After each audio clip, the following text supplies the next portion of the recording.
Hey guys! So ngayon gagawa kami ng tortilla wrap. Okay. Wrap. Ano una natin ilalagay? Siyempre, cheese. Ay, sis. Sliced cheese. Thin sliced. Pating nga. Then, lettuce.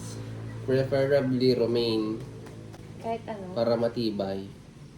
Yan ang relasyon Tatanggalin namin. ba to? Ha? What? Hindi, ganyan. Pero pwede rin para nagtangka natin. Ayoko ata. Ha? Tanggalin ko to. Hmm. Then, hindi pa nakakover yan ng cheese. Yeah, Next. para mamelt. Ayan, pag- Next, syempre, yung aking protein.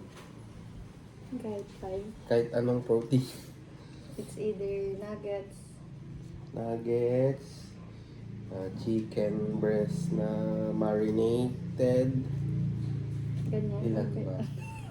Pahaba, mahirap i-fold yan. Okay. Dapat iwalay mo ito, babe, mababasa naman kapag naman. Diyan natin ilalagay. Then, Then,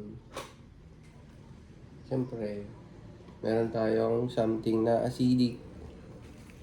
For tomato. acidity. Hoy, Mingming! Tomato. Tomato. So, put desired amount. Tatlo lang siguro. Tatlo lang. Baka mahirap-hirap to pag madami na. And then, Then, bell julienne cut na bell pepper. Yan.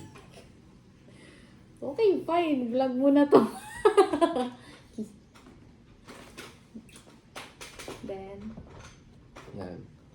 Then, syempre, thinly sliced na violet onion. bye. Violet. With the B. Tignan mo, babe, baka naka-start na. Okay, just sa una yung instructor. O, sige, last na. And then, And how to then, fold? Ay, open. Thousand Island dressing. A little bit lang. O, para makampi na. Put your desired amount again.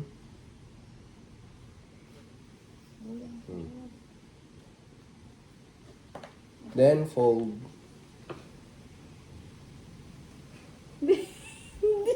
Hindi siya tuloy-tuloy. Kahit na. Then, Dapat mahigpit para pag tinuno mo, hindi siya maglulukat. Hindi siya mag-uuklad. Yan. just like 1-0. Ikon mo ipaloob mo yung bulong. Ay, ganun. Tapos mo ganyan. Irota. Lagyan ko ng ano, toothpick. Hindi na. Basta no itulong ko, pababao mo na.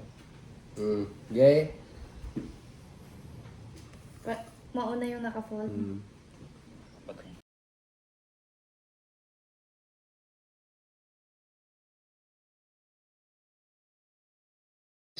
Di ba ang ginagawa natin, canvas na tayo ng materials, lalo kung wala tayong updated amount or cost or price, no? So ngayon, kapag nagka-canvas tayo ng materials, huwag niyong kakalimutan yung specification. Kasi may different size ng gravel. Meron tayong 3/4, may 1/2, merong G1, may 1 1/2, depende sa required. So sa case natin, ang gagamiting size ng aggregate natin, pagka nag-conduct tayo ng trial mix, With naka-open pa. conform to ASTM A615. Ang sarap ng sauce niya. So sabi niya, 3 mm diameter and larger bars. 76 megapascal to.